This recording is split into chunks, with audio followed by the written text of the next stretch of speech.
bienvenidos a un nuevo capítulo de Encuentro desde los estudios del Arzobispado de Santiago.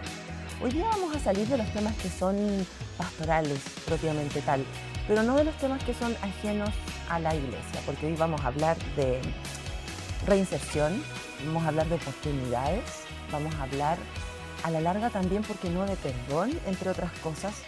Son temas que están pasando acá en nuestro país y queremos conversarlo con la Defensora Nacional, Verónica Encina, que está con nosotros acá en el estudio. ¿Cómo está, Verónica? Bienvenida. Muy bien, muchas gracias por esta invitación. Gracias a usted por aceptar esta conversación en un contexto, como yo mencionaba, que es más bien eclesial. Nosotros siempre estamos hablando de temas pastorales, pero hay algunos temas que están sucediendo en el país que por supuesto a la Iglesia le preocupan, que de alguna manera también son temáticas que atraviesan las distintas organizaciones, las distintas miradas políticas, tal vez con diferentes matices, ¿no? Pero que son temas que obviamente están en el tapete vinculados con la seguridad, entre otras cosas. Primero, como para contextualizar el rol de la Defensoría y cómo se entiende además este rol en medio de la discusión sobre los derechos humanos. Bueno, a ver, la Defensoría Penal Pública tiene una función sumamente concreta, que es brindar defensa penal a las personas que no tienen abogado de su confianza. Y esa defensa penal tiene que ser brindada además con altos estándares de calidad. Entonces, desde el punto de vista de los derechos humanos, primero encarna un derecho específico, que es el derecho a la defensa, que es un derecho que está contemplado en los tratados internacionales, porque toda persona que es imputada de un delito tiene derecho a ser defendida por un abogado. Y si no tiene un abogado de su confianza, entonces el Estado tiene la obligación de brindarle uno, como aparece en la televisión cuando a uno le leen los derechos. Esa es la primera garantía fundamental que encarna la Defensoría. Pero además, los demás derechos se hacen valer, en el caso del proceso penal, a través del abogado defensor.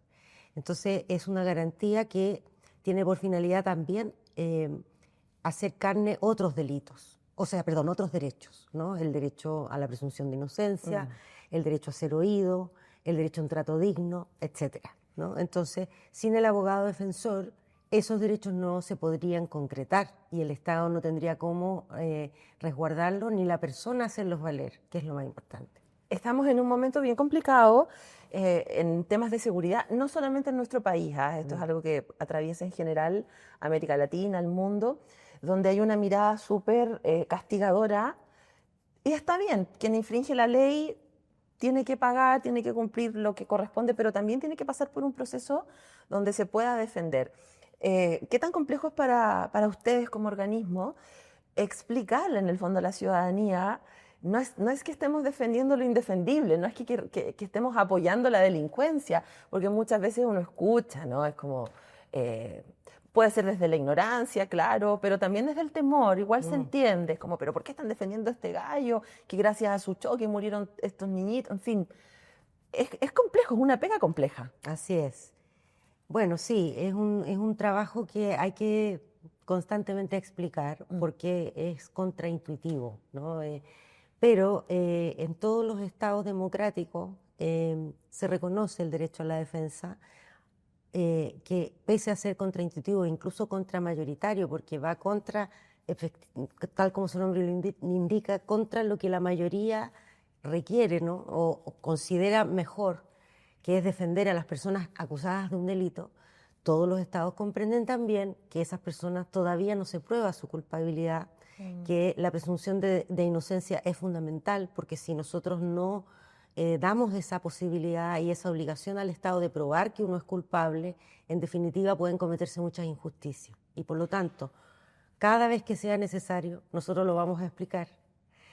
Nosotros sabemos que esto es difícil y que además en momentos como estos, en donde, como tú decías, hay más bien una tendencia a pensar que la única solución a la delincuencia es el castigo duro. Más cárcel. Más persecución, menos garantía. Se pone más en riesgo a los ciudadanos. ¿Y cuál es el riesgo? Que finalmente a uno lo castiguen por algún hecho que no cometió.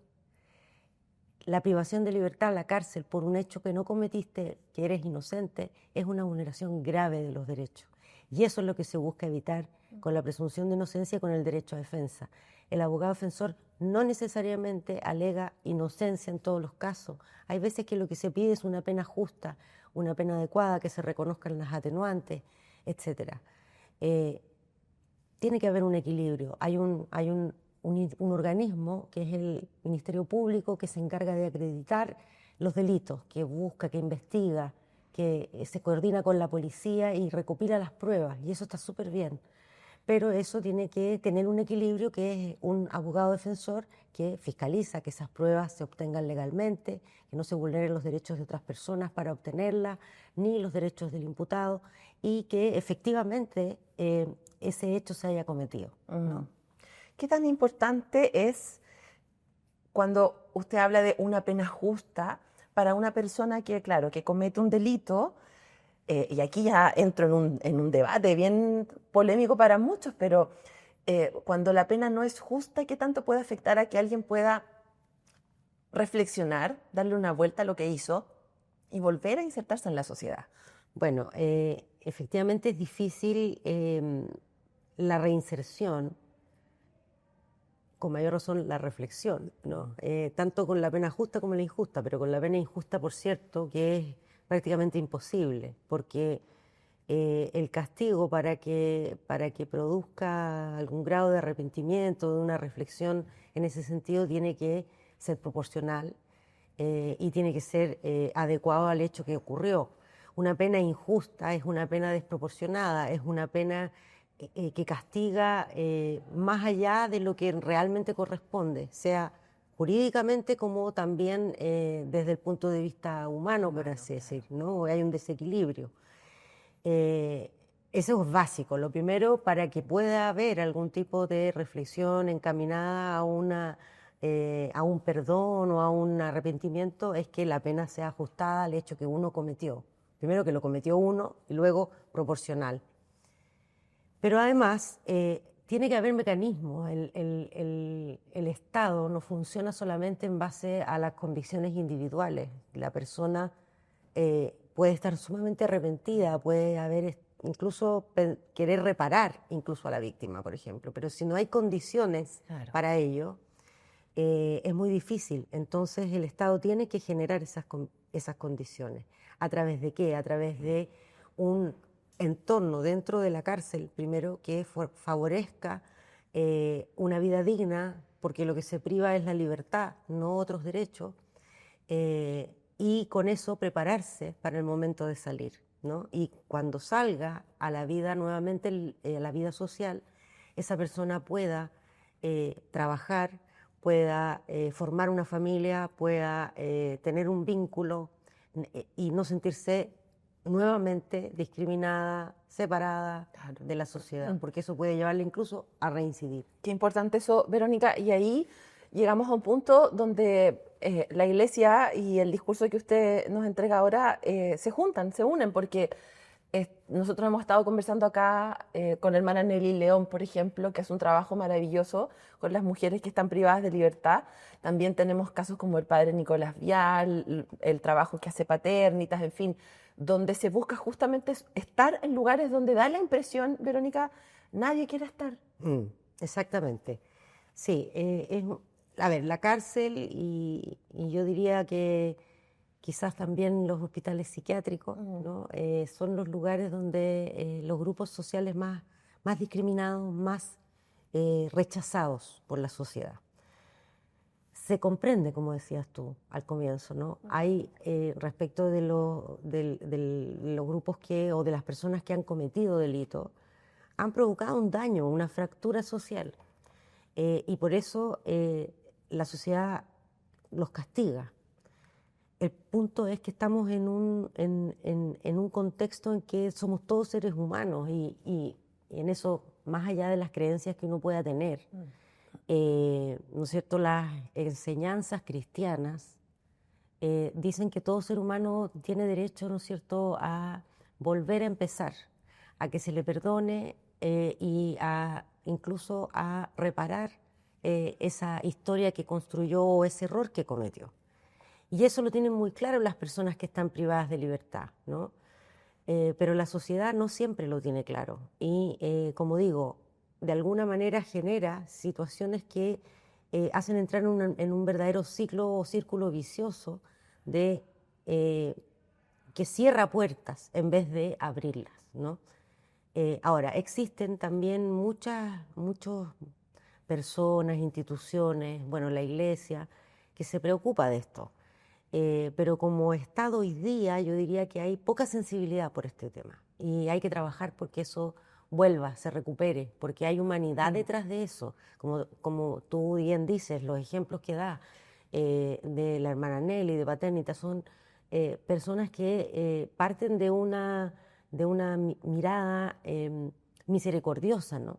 Y eso hace que, en definitiva, seamos mejores personas Pero a la larga. es complicada esa mirada, por eso es tan admirable lo que ellos hacen, porque en general hoy cuando uno escucha los discursos de líderes mundiales, incluso es todo tan duro, ¿no? Es como, no, el que se portó mal se le castiga y ya, ignorando que muchas veces detrás de esa persona también hay, se arrastran, y aquí me meto en temas más psicológicos, traumas complejos, dificultades en la infancia, mucha pobreza, mucha marginalidad. Em, Ahí es nadar contra la corriente. Absolutamente. Y bueno, pero hay que seguir haciéndolo, Sí, porque, y está el discurso de los organismos internacionales también, ¿verdad?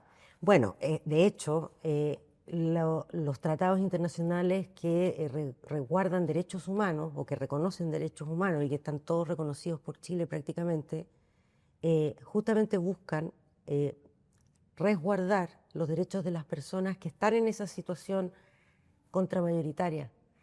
Ese es el sentido de los derechos fundamentales, porque normalmente la mayoría o digamos, el promedio social tiene acceso a ciertas cosas que hay personas que no tienen. Por eso se reconoce el derecho a la salud, el derecho a la educación y el derecho a defensa, el derecho a la presunción de inocencia. Es necesario que el Estado reconozca a las personas que en general se encuentran en una situación de dificultad. Y los derechos sociales buscan eso, pero los derechos individuales también, el derecho a la libertad, el derecho a la presunción de inocencia, tienen que ver con cuestiones muy básicas, ¿no?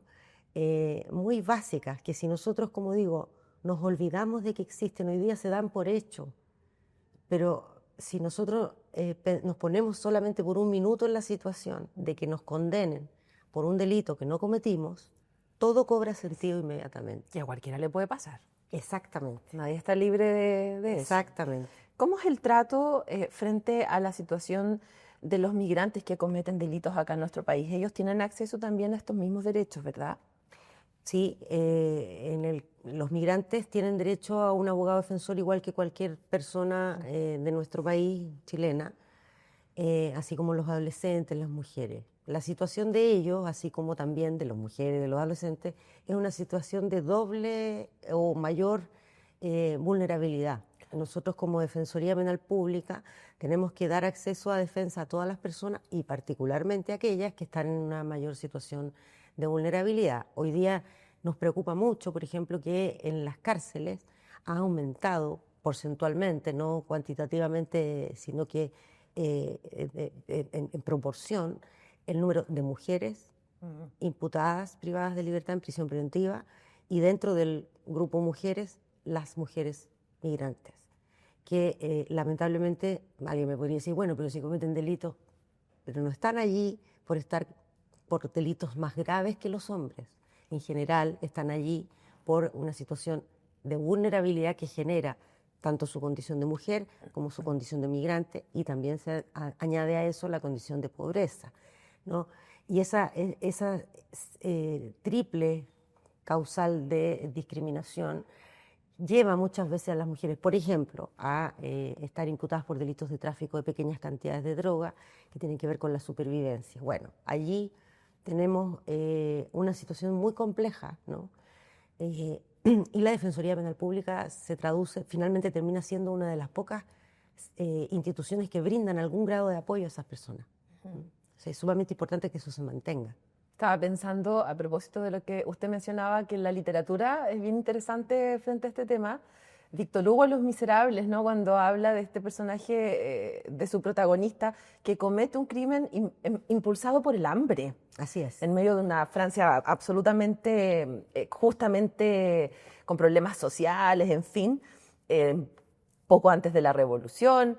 Y el personaje necesita comer y por eso comete un crimen por el cual va a ser perseguido por años, ¿no?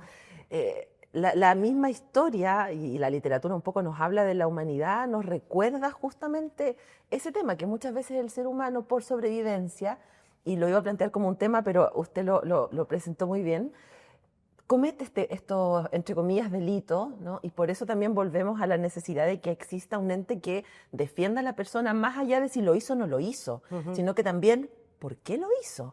Y eso igual es complicado. Exacto.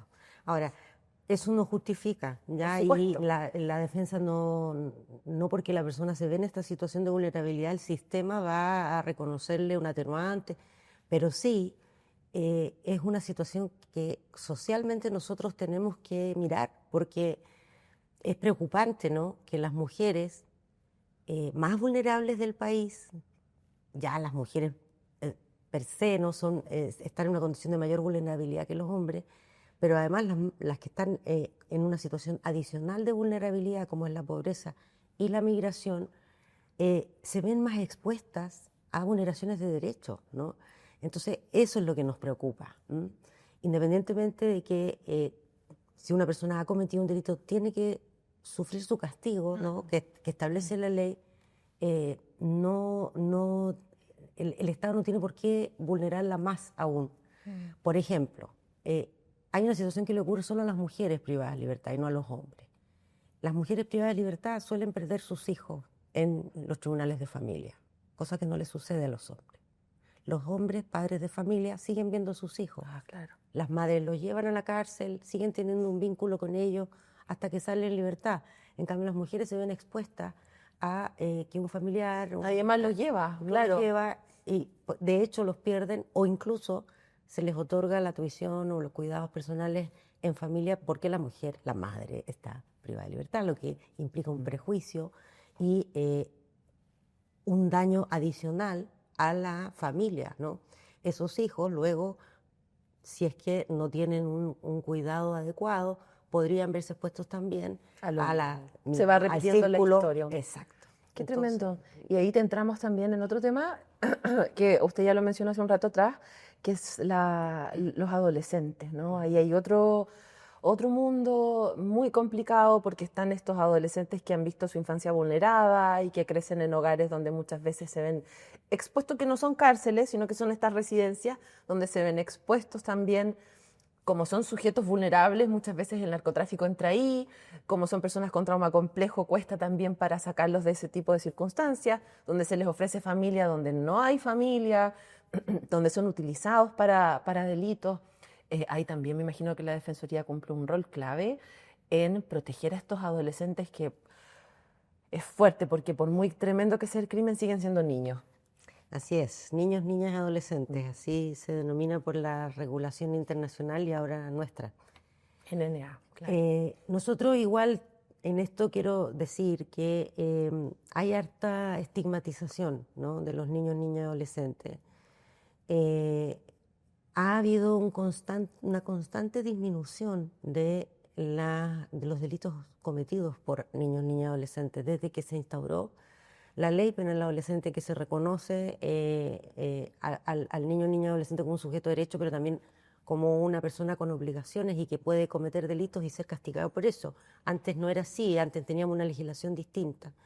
Bueno, desde más o menos 2007, 2008 a la fecha, nosotros tenemos una normativa en Chile que sanciona a los adolescentes, pero con un régimen distinto, porque entendemos que los niños, niñas y adolescentes están todavía en un proceso de maduración, todavía no tienen la madurez suficiente para comprender qué es lo correcto, lo incorrecto y el control de impulso suficiente. Y por eso que se genera este sistema paralelo, que hoy día todavía se vuelve a cuestionar y se busca, ahí tenemos debates que dicen hay que bajar la edad de los adolescentes, la responsabilidad penal, pero la verdad es que si uno mira la evidencia, esta es una normativa que ha sido exitosa, como digo, ha disminuido constantemente. Solo tuvimos un alza después de la pandemia porque obviamente, o sea, post pandemia, durante la pandemia bajó aún más, luego vuelve a subir, pero todavía no llega a los niveles pre-pandemia.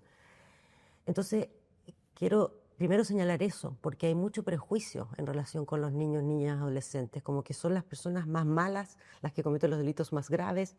Bueno, eso no es necesariamente así. Ahí tienen mala prensa los jóvenes en esto, ¿no? Ahora, de los que sí están imputados y que están en el sistema, efectivamente la Defensoría tiene defensa penal especializada para adolescentes. Y allí hoy día se ha creado el sistema de reinserción social juvenil, que lo que busca es mejorar, porque en eso estamos al debe, mejorar el tratamiento de los jóvenes que tienen que resocializarse para volver a la sociedad, ¿no? La educación, el trabajo, que son cuestiones fundamentales. Teníamos el Sename nosotros, todavía está vigente en la zona central del país. El 15 de enero entra en vigencia ya en todo Chile. Quinta, sexta y región metropolitana, la modificación legal que deja atrás el Sename.